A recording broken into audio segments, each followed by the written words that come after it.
आज बनवूया सगळ्यांच्या आवडीची शेवयांची खीर।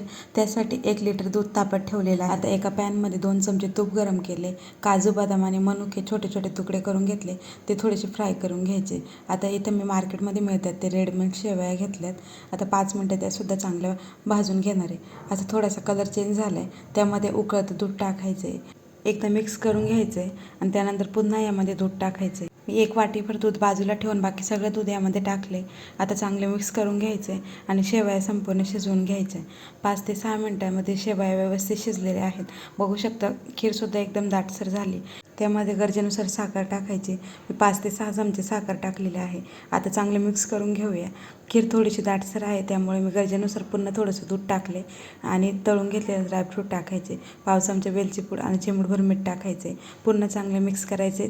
खीर बनून तयार झाली आहे। अगदी 10 ते 15 मिनिटात फटाफट बनून तयार होते। आवडली असेल तर लाईक करा विसरू नका।